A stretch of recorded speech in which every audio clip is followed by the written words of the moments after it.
ಆಸೀನರಾಗಿರ್ತಕ್ಕಂಥ ಎಲ್ಲ ಗಣ್ಯರೇ, ಆಗಮಿಸಿರ್ತಕ್ಕಂಥ ಎಲ್ಲ ಬಂಧುಗಳೇ, ನನ್ನೆಲ್ಲ ಸಹೋದರ ಸಹೋದರಿಯರೇ,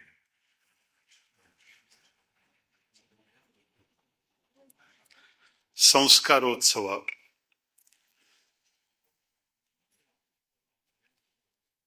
ಹಂಡ್ರಮನೆ ಭಟ್ರು ಒಮ್ಮೆ ರಾತ್ರಿ ಫೋನ್ ಮಾಡಿ ಕರೆದಾಗ ನನಗೆ ಆಶ್ಚರ್ಯ ಆಯಿತು.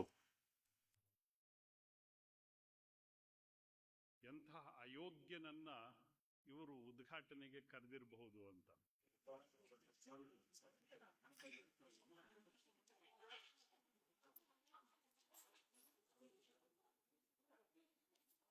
ಎಷ್ಟೋ ಸರಿ ನನ್ನ ಮಾತುಗಳು ಸ್ವಲ್ಪ ತೀಕ್ಷ್ಣ ಅಂತ ಅನಿಸ್ಬಿಡುತ್ತೆ,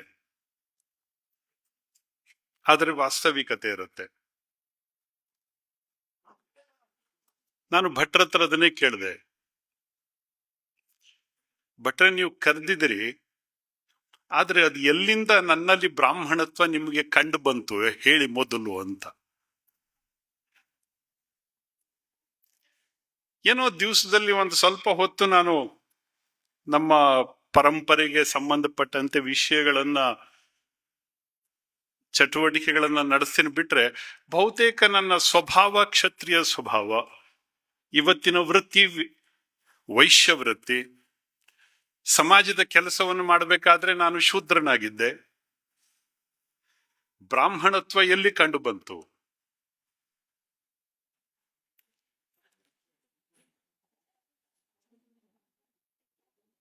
ಅದೇನೋ ಪ್ರೀತಿ ಮತ್ತು ವಿಶ್ವಾಸ ಇಲ್ಲಿ ತನಕ ಕರ್ಕೊಂಡ್ ಬಂದಿದೆ. ತಮ್ಮೆಲ್ಲರ ಆ ಮತ್ತು ಪ್ರೀತಿ ವಿಶ್ವಾಸಕ್ಕೆ ನಾನು ತಲೆ ಬಾಗಿಸ್ತೇನೆ.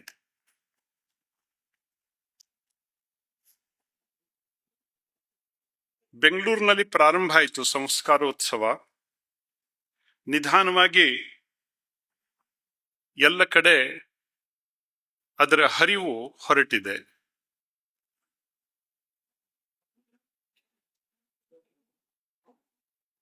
ನಮ್ಮ ಸಮಾಜದ ಸ್ಥಿತಿಗತಿಗಳನ್ನ ಅವಲೋಕನೆ ಮಾಡೋದ್ರ ಜೊತೆಗೆ ನಮ್ಮ ಸಂಪ್ರದಾಯ, ನಮ್ಮ ಸಂಸ್ಕೃತಿ, ಆಚಾರ ವಿಚಾರಗಳು, ಆಹಾರ ವಿಹಾರಗಳು, ಇದೆಲ್ಲದನ್ನು ಒಳಗೊಂಡಂತೆ ಆಗಾಗ ಚರ್ಚೆ ಮಾಡತಕ್ಕಂಥ ಒಂದು ಸಂದರ್ಭ ಈ ಸಂಸ್ಕಾರೋತ್ಸವ.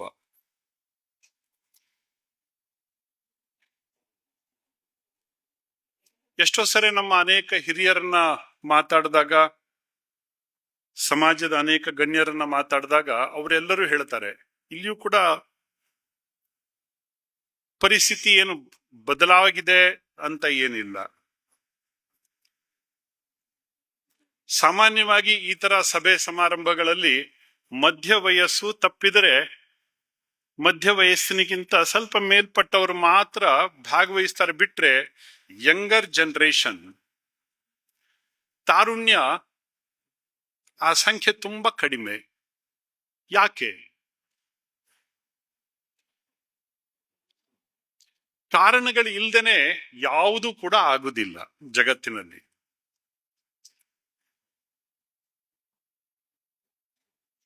ಕಾಲದ ಸಾಕ್ಷಿ ಇರತ್ತೆ, ಅದಕ್ಕೊಂದು ಕಾರಣ ಇರತ್ತೆ, ಆಗಲೇನೆ ಕಾರ್ಯ ಸಂಭವಿಸ್ತಕ್ಕಂಥದ್ದು. ಕಾಲ, ಕಾರ್ಯ, ಕಾರಣ ಇದಿಲ್ದೇನೆ ಜಗತ್ತಿನಲ್ಲಿ ಯಾವುದೂ ಕೂಡ ನಡೆಯೋದೇ ಇಲ್ಲ.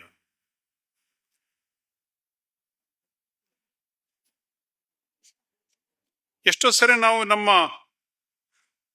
ಹೊಸ ತಲೆಮಾರಿನ ಜನರನ್ನ ಹೇಳ್ಬಿಡ್ತೀವಿ, ಅವರು ನಮ್ಮ ಸಂಸ್ಕಾರದಿಂದ ದೂರ ಹೋಗ್ತಾ ಇದ್ದಾರೆ, ನಮ್ಮ ಹಳೆಯ ಸಂಪ್ರದಾಯವನ್ನ ನಡೆಸ್ಕೊಂಡು ಹೋಗೋದ್ರಲ್ಲಿ ಅವರಿಗೆ ಆಸಕ್ತಿ ಇಲ್ಲ. ಬಲವಂತವಾಗಿ ಅವರ ಮೇಲೆ ನಾವು ಇವತ್ತು ವಿಷಯಗಳನ್ನ ಹೇಳಬೇಕು, ಅವ್ರನ್ನ ನಮ್ಮ ದಾರಿಗೆ ತಂದ್ಕೋಬೇಕು.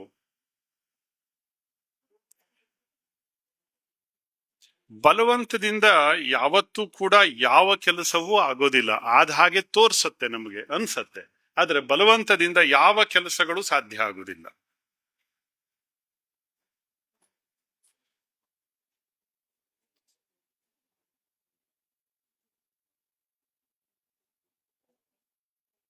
ಆ ಹೊಸ ತಲೆಮಾರನ್ನ ಇಲ್ಲಿ ನಾವು ತರಬಹುದಾಗಿರುವಂತಹದ್ದು ಹೇಗೆ?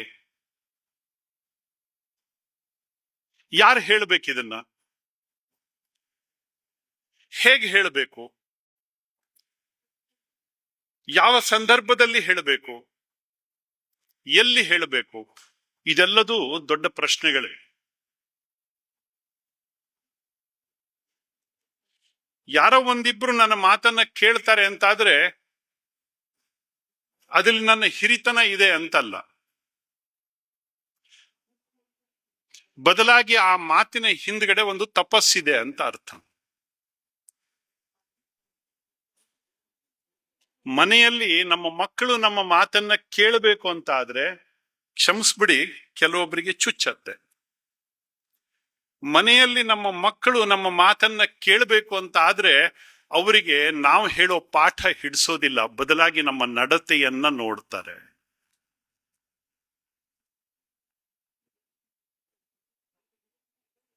ನಮ್ಮ ನಡತೆಯೇ ಮೇಲ್ಪಂಕ್ತಿ ಆದಾಗ ನಮ್ಮ ಮಕ್ಕಳಿಗೆ ನಾವು ಹೇಳಬೇಕು ಅಂತ ಇರೋದಿಲ್ಲ, ಅವರು ಅದನ್ನ ಅನುಸರಿಸ್ತಾರೆ.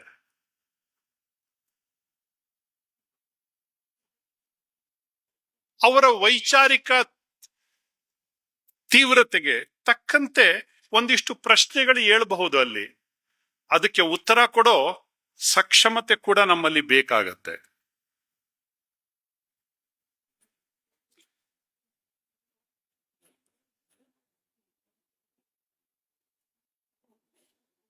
ನಾನು ಎಷ್ಟೋ ಕಡೆ ಸುಮ್ಮನೆ ಹೀಗೆ ಚರ್ಚೆ ಮಾಡ್ತಾ ಇದ್ದೆ.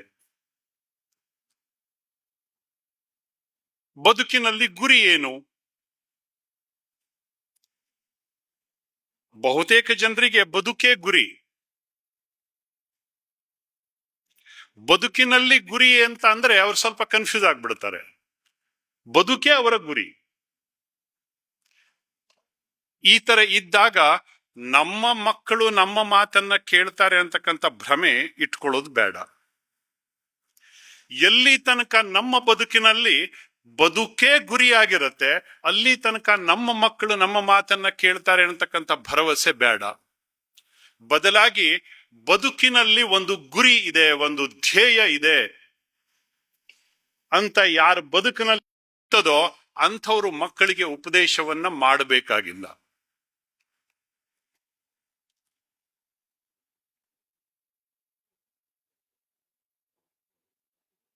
ಬ್ರಾಹ್ಮಣ್ಯ ನಶಿಸ್ತಾ ಇದೆ,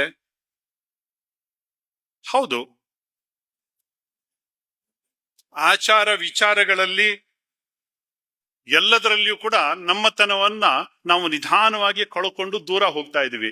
ಇದ್ದಿದ್ರಲ್ಲೇ ಒಂದು ಚೂರು ಪಾರಿ ಹಿಡ್ಕೊಂಡು ಎಳೆದಾಡ್ತಾ ಇದೀವಿ ಅಷ್ಟನೇ.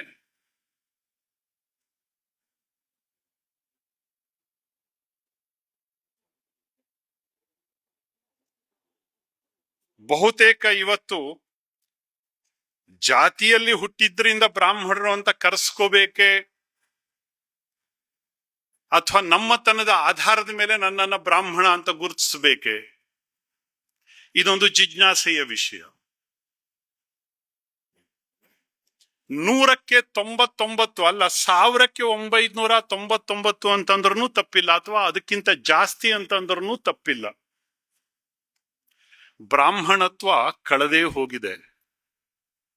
ಆಷಾಢಭೂತಿತನಕ್ಕೆ ನಾವು ನಮ್ಮನ್ನ ಬ್ರಾಹ್ಮಣರು ಅಂತ ಕರ್ಕೊಂತ ಇದೀವಿ ಅಷ್ಟೇನೆ. ಬಹುತೇಕ ಜನ ನಾವು ವೈಶ್ಯರಾಗ್ಬಿಟ್ಟಿದ್ದೇವೆ. ಜಾತಿ ಕುರಿತಂತೆ ನಾನು ಹೇಳುವುದೇನೇ ಇಲ್ಲ. ನಮ್ಮ ಯಾವುದೇ ಶಾಸ್ತ್ರ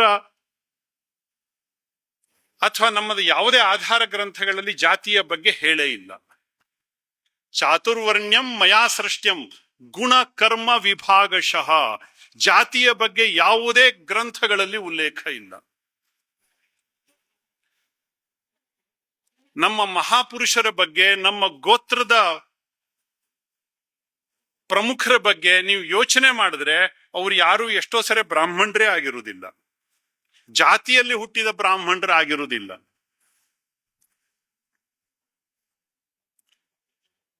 ವೇದಗಳನ್ನ ಕಂಡುಕೊಂಡಿರ್ತಕ್ಕಂಥ ಅದೆಷ್ಟೋ ಋಷಿ ಮುನಿಗಳು ಜಾತಿಯಿಂದ ಹುಟ್ಟಿದ ಬ್ರಾಹ್ಮಣರೇ ಅಲ್ಲ. ಅವರ ಕರ್ಮ, ಅವರ ಅನುಷ್ಠಾನ, ಅವರ ತಪಸ್ಸು, ಅವರನ್ನ ಬ್ರಾಹ್ಮಣತ್ವದ ಕಡೆಗೆ ತೆಗೆದುಕೊಂಡು ಹೋಗಿತ್ತು.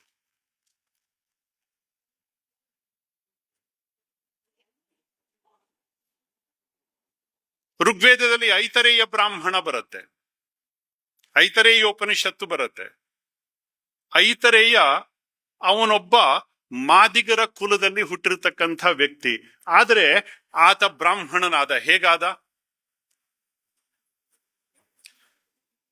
ವಸಿಷ್ಠ ಒಬ್ಬ ವೇಶ್ಯೆಯ ಮಗ, ಆದ್ರೆ ಬ್ರಹ್ಮರ್ಷಿ ಅಂತ ಪದವಿಯನ್ನ ಪಡ್ಕೋಬೇಕಾದ್ರೆ ಎಲ್ಲರೂ ವಸಿಷ್ಠರ ಹತ್ರನೇ ಹೋಗಬೇಕಿತ್ತು. ವಿಶ್ವಾಮಿತ್ರ ಕೂಡ ಕೊನೆಗೆ ಬ್ರಹ್ಮರ್ಷಿ ಅಂತ ಕರ್ಸ್ಕೋಬೇಕಾದ್ರೆ ವಸಿಷ್ಠನ ಹತ್ರನೇ ಹೋಗಬೇಕಿತ್ತು. ಆತ ಬ್ರಹ್ಮರ್ಷಿ ಆದ. ಗಾಯತ್ರಿಯನ್ನ ಕೊಟ್ಟಿರತಕ್ಕಂಥ ವಿಶ್ವಾಮಿತ್ರ, ಆತ ಒಬ್ಬ ತನ್ನ ವರ್ಣದಿಂದ ಕ್ಷತ್ರಿಯ.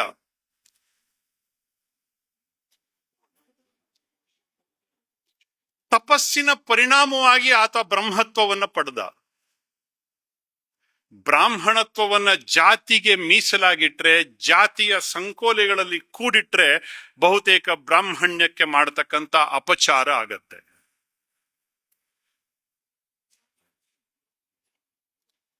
ಹೇಳ್ಕೊಂತೀವಿ, ನನ್ನ ಬರ್ತ್ ಸರ್ಟಿಫಿಕೇಟ್ ಹಾಗಿದೆ, ಅದಕ್ಕೋಸ್ಕರ ನಾನು ಹಾಗಿದೆ. ನಾನು ಮೊದಲೇ ಹೇಳಿದೆ, ನನ್ನನ್ನು ಕರೆದಾಗ ನನಗೆ ಬಂದಿರತಕ್ಕಂಥ ಪ್ರಶ್ನೆ ಏನು ಅಂತ. ದಿವಸದಲ್ಲಿ ಒಂದು ಸ್ವಲ್ಪ ಹೊತ್ತು ನಾನು ನನ್ನ ಸಂಪ್ರದಾಯದ ಬಗ್ಗೆ ಯೋಚನೆ ಮಾಡ್ತೀನೋ ಬಿಟ್ರೆ, ಬಾಕಿ ಬಹುತೇಕ ಹೊತ್ತು ನಾನು ಒಬ್ಬ ವೈಶ್ಯ ವೃತ್ತಿ, ನಾನೊಬ್ಬ ವ್ಯಾಪಾರಿ, ನಾನೊಬ್ಬ ಬಿಸ್ನೆಸ್ ಮ್ಯಾನ್. ನಾನು ಬ್ರಾಹ್ಮಣನಾಗಿ ನಾನು ಯೋಚನೆ ಮಾಡೋದೇ ಇಲ್ಲ. ಸಮಾಜದ ಕೆಲಸ ಮಾಡಬೇಕಾದಾಗ ನಾನೊಬ್ಬ ಶೂದ್ರನೇ ಆಗಿದ್ದೆ. ಶೂದ್ರ ಅಂತಂದ್ರೆ ಎಷ್ಟೋ ಜನರ ತಲೆಯಲ್ಲಿ ಒಂದು ಕ್ಷುಲ್ಲಕ ವಿಚಾರ ಬರುತ್ತೆ. ಪುರುಷ ಸೂಕ್ತದ ಒಂದು ಮಂತ್ರವನ್ನ ಹಿಡ್ಕೊಂಡು ಮಾತಾಡ್ಲಿಕ್ಕೆ ಶುರು ಮಾಡ್ಬಿಡ್ತಾರೆ. ಅದೇ ರೀತಿಯಲ್ಲಿ ನಮ್ಮನ್ನ ನಾವು ಹೋಲಿಕೆಗಳು ಮಾಡ್ಲಿಕ್ಕೆ ಶುರು ಮಾಡ್ತೀವಿ. ಬ್ರಾಹ್ಮಣ ಅಂತಂದ್ರೆ ಅತ್ಯಂತ ಮೇಲ್ನವನು, ಶೂದ್ರ ಅಂತಂದ್ರೆ ಕೆಳಗನವನು. ಈ ಭ್ರಮೆ ಇದೆಯಲ್ಲ, ಅದೇ ಇವತ್ತಿನ ಗೊಂದಲಗಳಿಗೆ ಕಾರಣ. ಅದೇ ಇವತ್ತಿನ ಗೊಂದಲಗಳಿಗೆ ಕಾರಣ. ಯಾರಿಗೆ ಈ ಸೃಷ್ಟಿಯ ಸಮಸ್ತ ಚೈತನ್ಯವನ್ನ ಅರ್ಥ ಮಾಡ್ಕೊಳ್ತಕ್ಕಂಥ ಯೋಗ್ಯತೆ ಇದೆ, ಯಾರು ಈ ಸೃಷ್ಟಿಯ ಶಕ್ತಿಯನ್ನ ಅರ್ಥಕೊಂಡಿದ್ದಾರೆ, ಅನುಭವದಲ್ಲಿ ತಂದ್ಕೊಂಡಿದ್ದಾರೆ, ಮಂತ್ರಗಳಿಂದ ಅಲ್ಲ, ವಿದ್ವತ್ತಿನಿಂದ ಅಲ್ಲ, ಯಾರು ತಮ್ಮ ಅನುಭವಕ್ಕೆ ಮೀರಿದ ಒಂದು ಆರಾಧನೆಯನ್ನ ಮಾಡ್ತಾ ಇದ್ದಾರೆ ಅಂಥವನು ಬ್ರಾಹ್ಮಣನಾಗ್ತಾನೆ. ಬಿಟ್ರೆ ಕೇವಲ ಬಾಯಿ ಮಾತಿನಲ್ಲಿ ಮಂತ್ರಗಳು, ಅದೆಷ್ಟೋ ಮಂದಿ ಮಂತ್ರಗಳಿರ್ತಾರೆ. ನಾನು ಎಷ್ಟೋ ಸರಿ ಸ್ವಲ್ಪ ಕಟುವಾಗಿ ಹೇಳಿದ್ದಿದೆ, ಕಲಿತಿರ್ತಕ್ಕಂಥ ನಮ್ಮ ಅನೇಕ ವೇದ ವಿದ್ವಾಂಸರು ಕೂಡ ವೈಶ್ಯರೇ. ಯಾಕೆಂತಂದ್ರೆ ಕಲಿತಿರ್ತಕ್ಕಂಥ ವಿದ್ಯೆಯನ್ನ ಮಾರಾಟಕ್ಕಿಟ್ಟಿದ್ದಾರೆ. ನನ್ನ ಮಾತು ಸ್ವಲ್ಪ ತೀಕ್ಷ್ಣ ಅಂತ ಅನ್ಸಿದ್ರೆ ಕ್ಷಮಿಸ್ಬಿಡಿ, ಆದರೆ ಇದು ವಾಸ್ತವಿಕತೆ. ನೀವು ಇವತ್ತಲ್ಲ ನಾಳೆ ವಾಸ್ತವಿಕತೆಯನ್ನು ಅಪ್ಕೊಳ್ಳೇಬೇಕು. ಅದಿಲ್ಲ ಅಂತಂದ್ರೆ ನಿಮಗೆ ದಾರಿ ಗೊತ್ತಾಗುದಿಲ್ಲ. ಮುಂದೆ ಸರಿಯಾದಂತಹ ದಾರಿಯಲ್ಲಿ ಹೋಗಬೇಕು ಅಂತ ಇದ್ರೆ ಇವತ್ತಿನ ನಮ್ಮ ನಿಲುವು ಮತ್ತು ನಮ್ಮ ಯೋಜನೆ ಇದು ಸ್ಪಷ್ಟವಾಗಿರ್ಬೇಕು. ಇಲ್ಲ ಅಂತಂದ್ರೆ ದಾರಿ ಕಾಣೋದಿಲ್ಲ.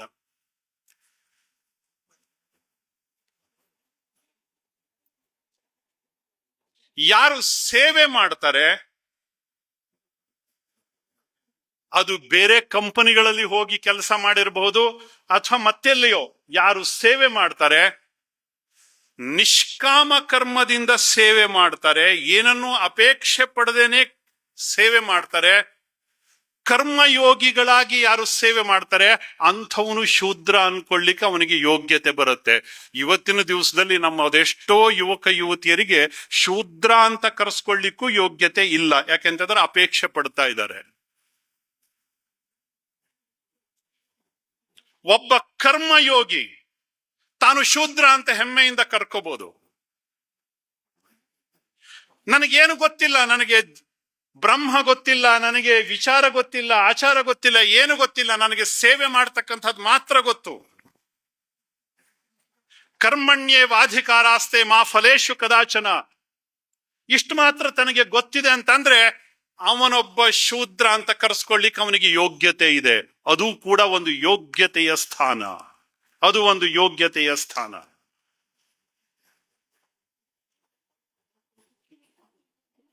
ಸ್ವಂತಕ್ಕೆ ಸರ್ವಸ್ವ, ಸಮಾಜಕ್ಕೆ ಸ್ವಂತಕ್ಕೆ ಸ್ವಲ್ಪ, ಸಮಾಜಕ್ಕೆ ಸರ್ವಸ್ವ. ನಾನು ದುಡಿದಿದ್ದು ನನ್ನ ಹೊಟ್ಟೆಪಾಡಿಗೆ, ಆದರೆ ಬಹುತೇಕ ಎಲ್ಲದೂ ಸಮಾಜಕ್ಕೆ ಅಂತಕ್ಕಂಥ ಒಂದು ನಿಷ್ಠೆಯಿಂದ ಕೆಲಸ ಮಾಡ್ತಕ್ಕಂಥವನು, ಆ ದುಡಿಮೆ ಮಾಡ್ತಕ್ಕಂಥವನು ಒಬ್ಬ ವೈಶ್ಯ. ಸ್ವಂತಕ್ಕೆ ಸ್ವಲ್ಪ, ಸಮಾಜಕ್ಕೆ ಸರ್ವಸ್ವ.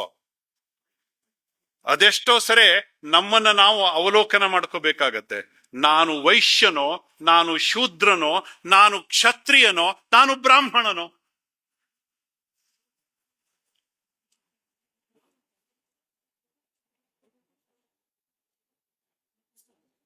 ಬ್ರಾಹ್ಮಣತ್ವ ಇದೊಂದು ಅರ್ಹತೆ, ಇದೊಂದು ಯೋಗ್ಯತೆ, ಇದೊಂದು ಜಾತಿ ಅಲ್ಲ. ಯಾರಾದರೂ ಇದನ್ನ ಜಾತಿ ಅಂತ ಪರಿಗಣಿಸಿದ್ದಿದ್ರೆ ಅದು ಬಹುತೇಕ ಅವರ ಮೂರ್ಖತನ. ಅದಕ್ಕಿಂತ ಮೇಲ್ಗಡೆ ಯೋಚನೆ ಮಾಡ್ಲಿಕ್ಕೆ ಅವರಿಗೆ ಯೋಗ್ಯತೆ ಇಲ್ಲ ಅಂತ ಅರ್ಥ. ಜಾತಿಯಿಂದ ಹೊರಗಡೆ ಬಂದು ಯೋಚನೆ ಮಾಡ್ಲಿಕ್ಕೆ ಅವರಿಗೆ ಯೋಗ್ಯತೆ ಇಲ್ಲ ಅಂತ ಅರ್ಥ. ಬ್ರಾಹ್ಮಣತ್ವ ಅದೊಂದು ಯೋಗ್ಯತೆ, ಅದೊಂದು ಆದರ್ಶ. ಸಮಷ್ಟ ಸೃಷ್ಟಿಯ ಚೈತನ್ಯವನ್ನ ಅರ್ಥ ಮಾಡ್ಕೊಳ್ತಕ್ಕಂಥ, ಅನುಭವಕ್ಕೆ ತಂದ್ಕೊಳ್ತಕ್ಕಂಥ, ಅದರೊಂದಿಗೆ ಬದುಕ್ತಕ್ಕಂಥ, ಅದೇ ಆಗಿ ಬದುಕ್ತಕ್ಕಂಥ ಒಂದು ವಿಶಿಷ್ಟ ಸ್ಥಿತಿ ಬ್ರಾಹ್ಮಣತ್ವ. ಸ್ವಲ್ಪ ಎದೆ ಮುಟ್ಟಿ ನೋಡ್ಕೊಂಡ್ರೆ ಗೊತ್ತಾಗತ್ತೆ ನಾವು ಎಷ್ಟರ ಮಟ್ಟಿನ ಬ್ರಾಹ್ಮಣರು ಅಂತ. ನಾವು ನಿಜವಾದಂತಹ ಬ್ರಾಹ್ಮಣರೋ, ವೈಶ್ಯ ಬ್ರಾಹ್ಮಣರೋ, ಕ್ಷತ್ರಿಯ ಬ್ರಾಹ್ಮಣರೋ ಅಥವಾ ಶೂದ್ರ ಬ್ರಾಹ್ಮಣರೋ ಅನ್ನುವಂಥದ್ದನ್ನ ನಮಗ ನಾವು ಪ್ರಶ್ನೆ ಕೇಳ್ಕೋಬೇಕು.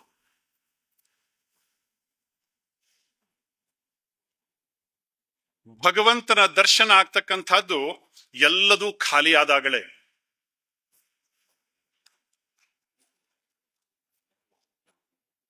ಮನಸ್ಸಿನಲ್ಲಿ ಏನೋ ಒಂದು, ಇತ್ತೀಚೆಗೆ ತಾನೇ ಪದ್ಯಾಣದಲ್ಲಿ ಒಂದು ಮಾತನ್ನು ಹೇಳಿದ್ದೆ. ದೇವಸ್ಥಾನಗಳಿಗೆ ಹೋಗ್ತೀವಿ, ದೇವಸ್ಥಾನಗಳಲ್ಲಿ ಕೈ ಮುಗಿತೀವಿ, ಬರ್ತೀವಿ, ಅದು ಕೊಡು, ಇದು ಕೊಡು, ಹಾಂಗ್ ಕೊಡು, ಹಿಂಗ್ ಮಾಡು, ನಂಗೆ ಆ ಕಷ್ಟ ಇದೆ, ಈ ಕಷ್ಟ ಇದೆ ಅಂತ 108 ಭಗವಂತನ ಹತ್ರ ಅವನಿಗೆ ಕೇಳ್ತಾನೋ ಇಲ್ಲೋ ಗೊತ್ತಿಲ್ಲ, ಅವನು ಕೇಳುದಿಲ್ಲ. ಯಾಕಂದ್ರೆ ಅವನೊಬ್ಬ ಗುಮಾಸ್ತ ಅಲ್ಲ. ನಾವು ಹೇಳಿದ್ದನ್ನೆಲ್ಲ ಕೇಳಿ ನನಗೆ ಬೇಕಾದ ವರ ಕೊಡ್ಲಿಕ್ಕೆ ಅವನೊಬ್ಬ ಗುಮಾಸ್ತ ಅಲ್ಲ. ಅಲ್ಲಿ ಹೋಗಿ ಇದೆಲ್ಲದನ್ನೂ ಹೇಳ್ಕಂತೀವಿ, ಬರ್ಬೇಕಾದ್ರೆ ಏನೋ ನಾ ಹೇಳ್ಕೊಂಡ್ಬಿಟ್ಟಿದೀನಿ ಅಂತ ಅನ್ಸ್ಬಿಡತ್ತೆ.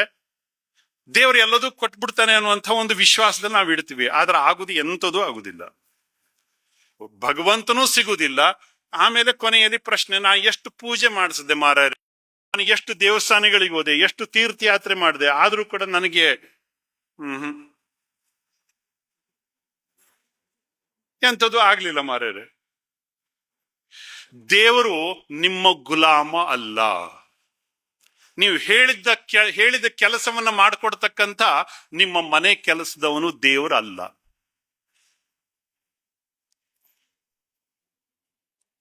ಆ ದೇವಸ್ಥಾನಕ್ಕೆ ಹೋಗಿ, ಮಠಗಳಿಗೆ ಹೋಗಿ, ಏನನ್ನೂ ಬೇಡಬೇಡಿ, ಖಾಲಿಯಾಗಿ ಬನ್ನಿ.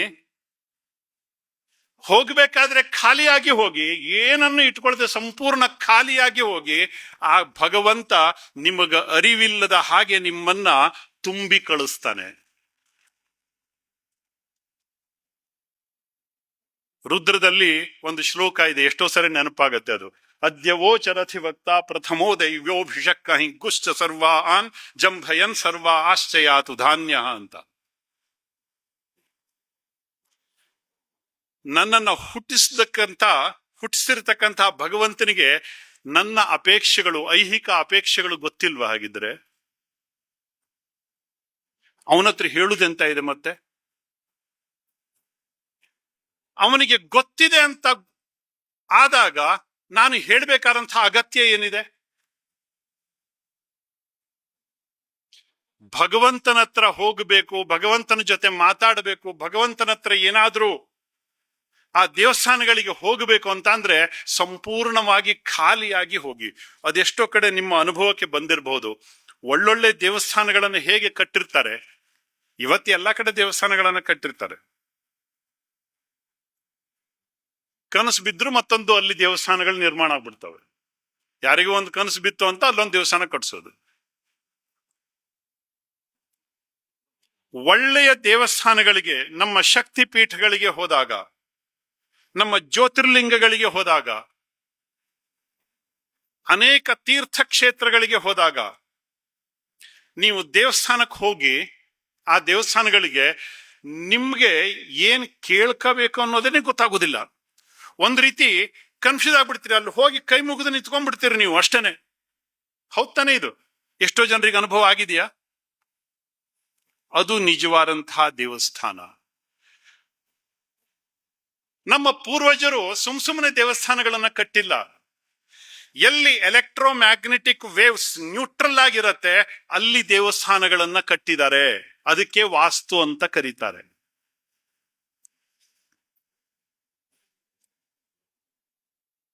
ಎಲ್ಲಿ ಶಕ್ತಿಯ ಹರಿವು ಅತ್ಯಂತ ಪ್ರಖರವಾಗಿರತ್ತೆ ಆ ಜಾಗಗಳನ್ನ ಅವರು ಗುರುತಿಸಿದ್ರು, ಅಲ್ಲಿ ದೇವಸ್ಥಾನಗಳನ್ನ ಕಟ್ಟಿದ್ರು.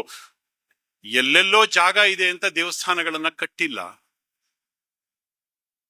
ಎಲ್ಲೆಲ್ಲೋ ಜಾಗ ಇದೆ ಅಂತ ದೇವಸ್ಥಾನವನ್ನ ಕಟ್ಟಿಲ್ಲ. ನನಗೆ ದುಡ್ಡಿದೆ ಅಂತ ಅಹಂಕಾರದಲ್ಲಿ ದೇವಸ್ಥಾನವನ್ನ ಕಟ್ಟಿಸಿಲ್ಲ. ಕೆಲವೊಂದು ದೇವಸ್ಥಾನಗಳಿಗೆ ಹೋದಾಗ, ಕೆಲವೊಂದು ಸ್ಥಾನಗಳಿಗೆ ಹೋದಾಗ, ಕೆಲವೊಂದು ಮಹಾಪುರುಷರ ಸನ್ನಿಧಾನದಲ್ಲಿ ಹೋದಾಗ ಮನಸ್ಸು ಮೌನ ಆಗಿಬಿಡತ್ತೆ. ಯಾವ ಅಪೇಕ್ಷೆಗಳು ಅಲ್ಲಿದ್ದಾಗ, ಮದುವೆ ನಿಕ್ಕಿ ಇಡ್ಲಿಕ್ಕೆ ಹೋದಾಗ ನನಗೆ ವಾರದಲ್ಲಿ 2 ದಿವಸ ನೀ ಫ್ರೀ ಕೊಡಬೇಕು, ನಿನ್ ಕೆಲಸ ಅಂತ ಅನ್ಕೋಬಾರ್ದು. ಒಂದ್ ದಿವಸ ನನ್ನನ್ನು ನೀನ್ ಪಾರ್ಟಿ ಕರ್ಕೊಂಡು ಹೋಗ್ಬೇಕು, ಒಂದ್ ದಿವಸ ನಾನ್ ಪಾರ್ಟಿಗೆ ಹೋಗ್ತೀನಿ, ನೀ ಎಲ್ಲಿ ಹೋಗ್ತಿದ್ದೀನಿ ಅಂತ ಕೇಳಬಾರ್ದು. ಅದಕ್ಕೆ ಒಪ್ಪಿಗೆ ಇದ್ರೆ ನಾನು ಮದುವೆಗೆ ಒಪ್ಕೊಂತೀನಿ ಅಂತ.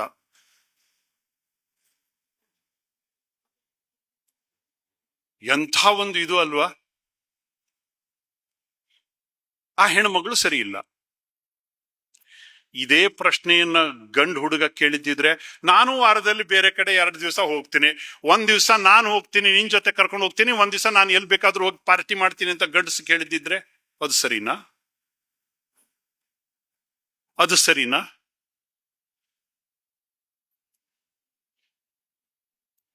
ನಮ್ಮ ಮೂಗಿನ ನೇರಕ್ಕೆ ತಕ್ಕಂತೆ ವ್ಯಾಖ್ಯಾನ ಮಾಡ್ತಕ್ಕಂಥ ಒಂದು ದೌರ್ಭಾಗ್ಯ ನಮಗೆ ಬಂದ್ಬಿಟ್ಟಿದೆಯಲ್ಲ ಸ್ವಾಮಿ. ನಮ್ಮ ಮೂಗಿನ ನೇರಕ್ಕೆ ನಮ್ಮ ಸಂಸ್ಕಾರವನ್ನ ಅಳತೆ ಮಾಡ್ತಕ್ಕಂಥ ಯೋಗ್ಯತೆ ನಮಗೆ ಬಂದ್ಬಿಟ್ಟಿದೆಯಲ್ಲ. ಶಭಾಷ್ ಅಂತ ಹೇಳ್ಬೇಕು, ತಲೆಗೆ ಚಚ್ಕೋಬೇಕು.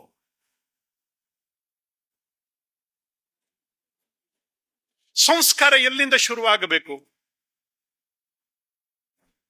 ಸಂಸ್ಕಾರ ಯಾವತ್ತು ಮನೆಯಿಂದನೇ ಶುರುವಾಗ್ತಕ್ಕಂಥದ್ದು. ಇದು ಯಾವುದೇ ಸಂಸ್ಥೆಗಳಿಂದ ಸಿಗುವುದಿಲ್ಲ, ಮಠ ಮಂದಿರಗಳಲ್ಲಿ ಸಿಗೋದಿಲ್ಲ, ಯಾವುದೇ ಶಿಕ್ಷಣ ಸಂಸ್ಥೆಗಳಿಂದ ಸಿಗ್ಲಿಕ್ಕೆ ಸಾಧ್ಯನೇ ಇಲ್ಲ. ಸಂಸ್ಕಾರ ಮನೆಯಿಂದಲೇ ಪ್ರಾರಂಭ ಆಗಬೇಕು. ಸಂಸ್ಕಾರ ಪಾಠ ಮಾಡೋದ್ರಿಂದ ಆಗಲ್ಲ. ಮಗನೇ ಹಾಂಗ್ ಮಾಡು, ಹಿಂಗ್ ಮಾಡು, ಅಷ್ಟು ಜಪ ಮಾಡು, ಈ ಸಂಧ್ಯಾ ವಂದನೆ ಮಾಡು, ಪೂಜೆ ಮಾಡು, ಆ ಕೆಲಸ ಮಾಡು. ನನ್ನನ್ನ ನೋಡಿ ಕಲಿಬೇಕು ನನ್ನ ಮಕ್ಕಳು, ನನ್ನನ್ನ ನೋಡಿ ಕಲಿಬೇಕು.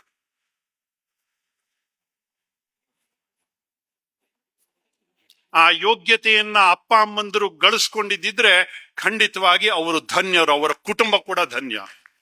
ನನ್ನ ಮಾತು ಒರಟಾದ್ರೆ ಬೈಕೊಂಬಿಡಿ, ತೊಂದರೆ ಇಲ್ಲ. ಯಾಕೆಂದ್ರೆ ಸತ್ಯ ಒರಟಾಗಿರತ್ತೆ. ಬೈಕೊಂಬಿಡಿ, ತೊಂದರೆ ಇಲ್ಲ. ನನ್ನ ಮಕ್ಕಳಿಗೆ ನಾನೇ ಆದರ್ಶ ಹೇಳ್ತಕ್ಕಂಥ ಯೋಗ್ಯತೆ ಅಪ್ಪ ಅಮ್ಮಂದಿರಲ್ಲಿ ಇದ್ರೆ ಖಂಡಿತವಾಗಿ ಆ ಮನೆಗೆ ಬೇರೆ ಯಾವ ಗುರುವೂ ಬೇಕಾಗಿಲ್ಲ, ಯಾವ ಗುರುವೂ ಬೇಕಾಗಿಲ್ಲ. ಆ ಮಕ್ಕಳು ನಮ್ಮ ದಾರಿಯಲ್ಲಿಯೇ ಬರ್ತಾರೆ, ಅವರೇ ಆದರ್ಶ ಆಗ್ತಾರೆ. ಅಪ್ಪನಿಗಿಂತ ಮಗ ಆದರ್ಶ ಆಗ್ತಾನೆ.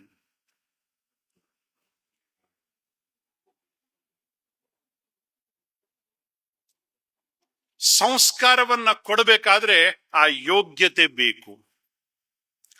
ಅದು ಪಾಠದಿಂದ ಅಲ್ಲ, ಮೇಲ್ಪಂಕ್ತಿಯಿಂದ, ಆದರ್ಶದಿಂದ. ಯಾವ ವಿಷಯದಲ್ಲಿ ನಮ್ಮ ಮಕ್ಕಳಿಗೆ ಸಂಸ್ಕಾರ ಬೇಕು ಅಂತ ನಮಗೆ ಅನಿಸ್ತದೋ ಆ ಯೋಗ್ಯತೆ ನಮಗಿದೆಯಾ ಯೋಚನೆ ಮಾಡೋಣ. ಆ ಯೋಗ್ಯತೆ ನಮಗಿದೆಯಾ ಅಂತ ಯೋಚನೆ ಮಾಡೋಣ. ಇಷ್ಟು ಮಾತ್ರ ಹೇಳಬಲ್ಲೆ, ಅನಂತ್ ಕುಮಾರ್ ಹೆಗಡೆ ಸುಮ್ಮನೆ ಶಬ್ದಗಳನ್ನ ಮಾತಾಡೋದಿಲ್ಲ.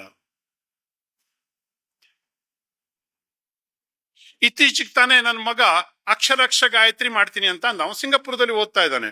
ಅಕ್ಷರಲಕ್ಷ ಗಾಯತ್ರಿ ಮಾಡ್ತೀನಿ ನಾಪ ಅಂತ ಅಂದ. ನಾ ಹೇಳಿದೆ, ಇದಾಗುದಿಲ್ಲ, ನೀ ಸುಮ್ಮನೆ ಕಷ್ಟಪಡಬೇಡ, ಎಜುಕೇಶನ್ ಮುಗಿಸ್ಕೊಂಡು ಬಂದು ನೀ ಅಕ್ಷರಲಕ್ಷ ಗಾಯತ್ರಿ ಮಾಡು. ಆಯ್ತು, ಒಂದು 2-3 ವರ್ಷ ಆಯ್ತು, ಕಂಟಿನ್ಯೂ ಮಾಡ್ತಾ ಇದ್ದಾನೆ, ಲಕ್ಷಾಂತರ ಗಾಯತ್ರಿ ಮಾಡ್ತಾ ಇದ್ದಾನೆ.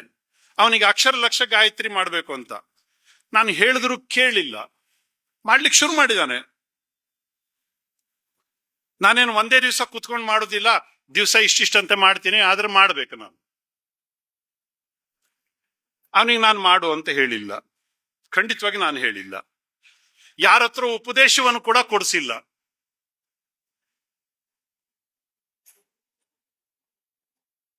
ಮಕ್ಕಳು ನಮ್ಮನ್ನ ನೋಡಿ ಕಲಿತಾವೆ ಕಣ್ರಿ, ಮಕ್ಕಳು ನಮ್ಮನ್ನ ನೋಡಿ ಕಲಿತಾವೆ, ನಾವು ಹೇಳಿದ್ದನ್ನ ಕೇಳಿ ಕಲಿಯೋದಿಲ್ಲ. ಶಿಕ್ಷಣ ಸಂಸ್ಥೆಗಳಲ್ಲಿ ಮಾಡಿರ್ತಕ್ಕಂಥ ಪಾಠ ಅದು ಕೆಲವೇ ಕ್ಷಣಗಳು. ಆ ಸರ್ಟಿಫಿಕೇಟ್ ಗಳಿಸ್ಕೊಳ್ಳಿಕ್ಕೋಸ್ಕರ ನೀ ಏನು ಓದಿದ್ದೆ ಅಂತ ಕೇಳಿದ್ರೆ ಅವನ ತಲೆಯಲ್ಲಿ ನೆನಪಿರುವುದಿಲ್ಲ. ಆದ್ರೆ ಮನೆಯಲ್ಲಿ ಸಿಕ್ಕಿರತಕ್ಕಂಥ ಸಂಸ್ಕಾರ ಆ ಮನುಷ್ಯ ಒಳ್ಳೆಯವನೋ ಕೆಟ್ಟವನೋ ಅನ್ನೋದನ್ನ ಸಮಾಜದಲ್ಲಿ ಸಾಬೀತು ಮಾಡುತ್ತೆ. ಒಬ್ಬ ಒಳ್ಳೆ ಮನುಷ್ಯ, ಒಬ್ಬ ಬದ್ಮಾಶ್ ಮನುಷ್ಯ, ಇದು ದೃಢೀಕರಣ ಆಗ್ತಕ್ಕಂಥದ್ದು ನನಗೆ ವಿಶ್ವವಿದ್ಯಾಲಯದ ಸರ್ಟಿಫಿಕೇಟ್ ನಿಂದ ಅಲ್ಲ, ಬದಲಾಗಿ ಮನೆಯಿಂದ ಸಿಕ್ಕ ಸಂಸ್ಕಾರದಿಂದ. ಮನೆಯಲ್ಲಿ ಸಂಸ್ಕಾರವನ್ನು ಹೇಗೆ ಕೊಡ್ತೀವಿ? ಎಷ್ಟೋ ಸರಿ ನಮ್ಮ ಅಪ್ಪ ಅಮ್ಮಂದರಿಗೆ ಎಷ್ಟೊಂದು ದೊಡ್ಡ ಸೀರಿಯಸ್ ಆಗಿರ್ತಾರೆ ಅಂತಂದ್ರೆ ಮನೆಯಲ್ಲಿ ಎಲ್ಲ ದೇವರ ಕಾರ್ಯ ನಾವೇ ಮಾಡ್ಬೇಕು ಅಂತ ಮಕ್ಕಳನ್ನು ಕುಂಡ್ರಿಸಿ ಮಾಡಿಸೋದಿಲ್ಲ. ನಾವು ಮಾಡದಿದ್ರು ಪರವಾಗಿಲ್ಲ, ನನ್ನ ಮಗಳು ಮಾಡಬೇಕು, ನಾನು ಮಾಡದಿದ್ರು ಪರವಾಗಿಲ್ಲ, ನನ್ನ ಮಗ ಮಾಡಬೇಕು, ವರ್ಷಕ್ಕೊಮ್ಮೆ ಸತ್ಯ ಗಣಪತಿ ಕಥೆ ಮಾಡಬೇಕು, ಅವನು ಸುದರ್ಶನ ಹವನ ಮಾಡಬೇಕು, ಅವನು ಸತ್ಯನಾರಾಯಣ ಕಥೆ ಮಾಡಬೇಕು, ಅವನು ವಿಷ್ಣು ಸಹಸ್ರನಾಮ ಮಾಡಬೇಕು, ಅವನು ಕೈಲಾಸ ಯಂತ್ರದ ಪೂಜೆ ಮಾಡಬೇಕು, ಅವನು ರುದ್ರಾನುಷ್ಠಾನ ಮಾಡಬೇಕು. ಹಾಗಲ್ಲ, ಮನೆಯಲ್ಲಿ ಯಜಮಾಂತಿಕೆ ಹೋದ್ರೆ ಅದಕ್ಕೋಸ್ಕರ ಪೂಜೆ ಮಾಡ್ಬೇಕಾದ್ರೆ ನಾನೇ ಬಂದು ಕುತ್ಕೊಂಡ್ಬಿಡ್ತೇನೆ, ಹೋಮ ಮಾಡ್ಬೇಕಾದ್ರೆ ನಾನೇ ಧ್ವರ್ಯು. ಮಕ್ಕಳಿಗೆ ನಿಂಗೆ ಗೊತ್ತಾಗ್ತಿಲ್ಲ, ಸುಮ್ಗಿರ, ನೀ ನೋಡ್ಕೊ, ಮುಂದಿನ ದಿವಸ ಮಾಡ್ಲಕ್ಕಡ. ತಪ್ಪೋ ಸರಿನೋ ಅವ್ರ ಕೈನಲ್ಲಿ ಮಾಡಿಸಿದೀವ, ಅವರನ್ನು ವಾರಕ್ಕೊಮ್ಮೆ ದೇವಸ್ಥಾನಕ್ಕೆ ಕಳಿಸಿದೀವ, ವಾರದಲ್ಲಿ 2 ದಿವಸ ದೇವಸ್ಥಾನಕ್ಕೆ ಕಳಿಸಿದೀವ, ಊರಲ್ಲಿರೋ ಕಾರ್ಯಕ್ರಮಕ್ಕೆ, ದೇವಸ್ಥಾನದ ಕಾರ್ಯಕ್ರಮಕ್ಕೆ ಕಳಿಸಿದೀವ, ಕಾರ್ತಿಕದಲ್ಲಿ ಯಾವ್ದಾದ್ರು ದೇವಸ್ಥಾನಕ್ಕೆ ಹೋಗಿ ದೀಪ ಹಚ್ಚಬಾ ಅಂತ ಕಳಿಸಿದೀವ. ನನ್ನ ಮಕ್ಕಳನ್ನ ನಾನು ಹಾರ್ಡ್ ಡಿಸ್ಕ್ ಮಾಡ್ಲಿಕ್ಕೆ ಹೊರಟಿದ್ದೀನಿ, ಅದೆಲ್ಲ ಬೇಡ. ಅವರು ಇಂಜಿನಿಯರ್ ಆಗ್ಬೇಕು, ಇನ್ನು ಜೀನಿಯಸ್ ಪ್ಲಸ್.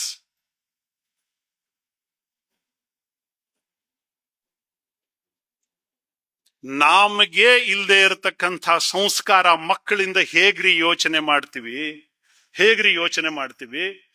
ನನ್ನ ಮಗ ದೊಡ್ಡ ಬಂಗಲೆ ಕಟ್ಟಬೇಕು, ಕಾರ್ ಕಟ್ಟಬೇಕು, ಇದನ್ನ ಯೋಚನೆ ಮಾಡ್ತಾರೆ ಬಿಟ್ರೆ ಅದರ ಹೊರತಾಗಿ ನನ್ನ ಮಗ ನನ್ನ ಸಂಪ್ರದಾಯಕ್ಕೆ ತಕ್ಕಂತೆ ಮುಂದುವರ್ಸ್ಕೊಂಡು ಹೋಗ್ತಕ್ಕಂಥ ಯೋಗ್ಯತೆ ಇದೆಯಾ? ಅವನಿಗೆ ಆ ಯೋಗ್ಯತೆ ಬೇಕು ಅಂತಂದ್ರೆ ನಾನೇ ಕೊಡಬೇಕು. ಗಾಯತ್ರಿ ಮಂತ್ರವನ್ನ ಅಪ್ಪನೇ ಕೊಡಬೇಕಾಗತ್ತೆ, ಉಪದೇಶವನ್ನ, ಅಲ್ವಾ ಭಟ್ರೆ?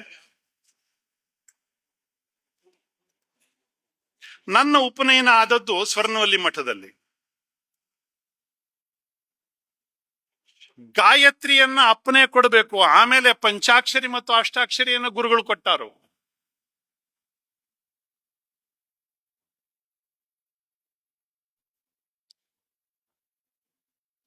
ಈ ಉದ್ಘಾಟಕರನ್ನ ಯಾಕಾರು ಕರೆಸಿದ್ವೋ? ರಪ್ ಅಂತ ಹೊಡೆದು ಹೋಗ್ಬಿಡ್ತಾರೆ ಇವರು. ಸ್ವಾಮಿ, ನಮ್ಮ ಸಮಾಜ ಬದಲಾಗಬೇಕು ಅಂತಂದ್ರೆ ಇದೇ ಧ್ವನಿಯಲ್ಲೇ ಬದಲಾಗಬೇಕು, ನನ್ನಿಂದಲೇ ಬದಲಾವಣೆ ಆಗಬೇಕು. ಜಗತ್ತಿಂದ ಬದಲಾವಣೆ ಸಾಧ್ಯನೇ ಇಲ್ಲ, ನನ್ನಿಂದಲೇ ಬದಲಾವಣೆ. ನಾನೇ ಮೊದಲ ಬದಲಾವಣೆಯ ಮೊದಲ ಹೆಜ್ಜೆ. ಅಲ್ಲಿಂದ ಮಾತ್ರ ಮನೆಯಲ್ಲಿ ಸಂಸ್ಕಾರ ಪ್ರಾರಂಭಗೊಳ್ಳುತ್ತೆ. ಆಗ ನೋಡಿ, ಮನೆಯಲ್ಲಿ ನೀವು ಹೇಳಬೇಕಾಗಿಲ್ಲ, ನಿಮ್ಮ ಹಿಂದುಗಡೆ ಅವರು ಬರ್ತಾರೆ.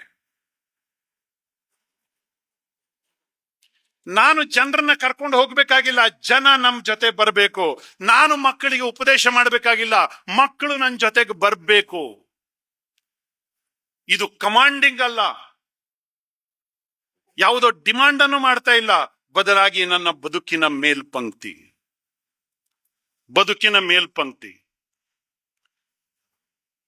ದೊಡ್ಡ ದೊಡ್ಡ ವಿದ್ವತ್ ಸಭೆಗಳಲ್ಲಿ ಸಂಸ್ಕಾರ ಸಿಗೋದಿಲ್ಲ, ಪಾಠಗಳಲ್ಲಿ ಸಂಸ್ಕಾರ ಸಿಗೋದಿಲ್ಲ, ಸರ್ಟಿಫಿಕೇಟ್ಗಳಲ್ಲಿ ಸಂಸ್ಕಾರ ಸಿಗೋದಿಲ್ಲ. ನಿತ್ಯದ ಆಚರಣೆಯಲ್ಲಿ ಸಂಸ್ಕಾರ ಸಿಗತ್ತೆ. ನಿತ್ಯದ ಆಚರಣೆಯಿಂದ ಮಕ್ಕಳು ಕಲಿತಾರೆ, ಅವರು ನೋಡಿ ಕಲಿತಾರೆ, ಹೇಳಿ ಕೇಳಿ ಕಲಿಯೋದಿಲ್ಲ. ಮಕ್ಕಳು ಯಾವತ್ತೂ ಕೂಡ ನೋಡಿನೇ ಕಲಿತಾರೆ. ಅವರಿಗೆ ಆದರ್ಶವಾಗ್ತಕ್ಕಂಥ ಯೋಗ್ಯತೆ ನಮಗಿದ್ರೆ ಖಂಡಿತ ಈ ಸಂಸ್ಕಾರೋತ್ಸವದ ಒಂದು ಧನ್ಯತೆ.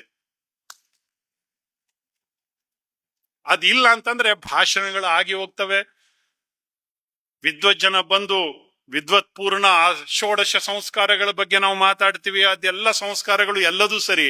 ಆದ್ರೆ ಎಷ್ಟೋ ಸರಿ ಒಂದು ಮಾತನ್ನ ಹೇಳ್ತಾ ಇದ್ದೆ ನಾನು, ಪುನಃ ಪುನಃ ಅದನ್ನೇ ಹೇಳ್ತೀನಿ, ನಾನು ಅದನ್ನೇ ಕೇಳ್ಕೋಬೇಕು. 3 ಸಾಗರ 100 ಮಂದಿರ ದೈವ ಸಾಸಿರವಿದ್ದರೆ, ಗಂಗೆ ಇದ್ದರೆ ತುಂಗೆ ಇದ್ದರೆ ವರ ಹಿಮಾಲಯವಿದ್ದರೆ, ವೇದವಿದ್ದರೆ ಶಾಸ್ತ್ರವಿದ್ದರೆ ಸ್ಮೃತಿ ಪುರಾಣಗಳಿದ್ದರೆ, ಏನು ಸಾರ್ಥಕ ಮನೆಯ ಮಕ್ಕಳೇ ಮಲಗಿ ನಿದ್ರಿಸುತ್ತಿದ್ದರೆ.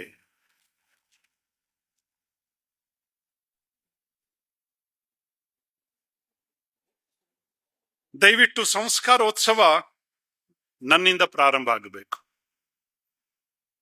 ನಮ್ಮಿಂದಲೇ ಪ್ರಾರಂಭ ಆಗಬೇಕು. ಬೇರೆಯವರಿಗೆ ಹೇಳೋದಕ್ಕಿಂತ ಮುಂಚೆ ನನ್ನ ಮನೆಗೆ ನಾನೇ ಮೇಲ್ಪಂಕ್ತಿ. ಆಟೋಮೆಟಿಕ್ ಆಗಿ ಸಮಾಜಕ್ಕೆ ನಾನು ಮೇಲ್ಪಂಕ್ತಿ ಆಗ್ತೀನಿ. ನನ್ನ ಮೇಲ್ಪಂಕ್ತಿಯೊಂದಿಗೆ ಹೊಸ ಸಂಕಲ್ಪವನ್ನ ಹುಟ್ಟುಹಾಕ್ತಕ್ಕಂಥ ಪ್ರಯತ್ನ ಸಂಸ್ಕಾರೋತ್ಸವದಲ್ಲಿ ಆಗಬೇಕು. ಎಷ್ಟು ಜನ, ನಮ್ಗೆ ಕಷ್ಟ ನಷ್ಟ ಎಲ್ಲದೂ ಇರುತ್ತೆ ಕಣ್ರಿ. ಯಾರಿಗೆ ಕಷ್ಟ ಇಲ್ಲ? ಹುಟ್ಟಿದವನಿಗೆ ಎಲ್ಲರಿಗೂ ಕಷ್ಟ ಇರುತ್ತೆ. ಹುಲಿಗೆ ಆನೆಗೆ ಆನೆಯ ಭಾರ ಇರುತ್ತೆ, ಇರುವೆಗೆ ಇರುವೆಯ ಭಾರ ಇರುತ್ತೆ. ಎಲ್ಲರಿಗೂ ಕಷ್ಟ ಇರುವುದೇನೆ ಅದು. ಯಾರಿಗೋ ದೊಡ್ಡ ಕಷ್ಟ ಸಣ್ಣ ಕಷ್ಟ ಅಂತ ಎಲ್ಲೂ ಇರುವುದೇ ಇಲ್ಲ. ಇರುವೆಗೆ ಇರುವೆಯೇ ಭಾರ, ಆನೆಗೆ ಆನೆಯ ಭಾರ. ಆಯ್ತು, ಮಕ್ಕಳಂತೂ ಹೊರಗಡೆ ಹೋಗ್ಬಿಟ್ಟಿದ್ದಾರೆ. ಬದಲಾಗಿ ಮುಂದಿನ ದಿವಸದಲ್ಲಾದ್ರೂ ಕೂಡ ನಮ್ಮ ಅಪ್ಪ ಇಂಥ ಒಂದು ಶ್ರೇಷ್ಠ ಕೆಲಸ ಮಾಡಿದ್ದ, ನಮ್ಮ ಅಮ್ಮ ಇಂಥ ಶ್ರೇಷ್ಠ ಕೆಲಸ ಮಾಡಿದ್ರು ಅನ್ನುವಂಥ ಒಂದು ಕಲ್ಪನೆಯನ್ನ ದೂರದ ಮಕ್ಕಳಿಗೆ ಕೊಡ್ತಕ್ಕಂಥ ಆದರ್ಶದ ಮೇಲ್ಪಂಕ್ತಿಯ ಸಂಕಲ್ಪ ಇವತ್ತಿಲ್ಲಿ ಆದ್ರೆ ಖಂಡಿತವಾಗಿ ಇದರಂಥ ಒಂದು ದೊಡ್ಡ ಸುದಿನ ಮತ್ತೊಂದಿಲ್ಲ.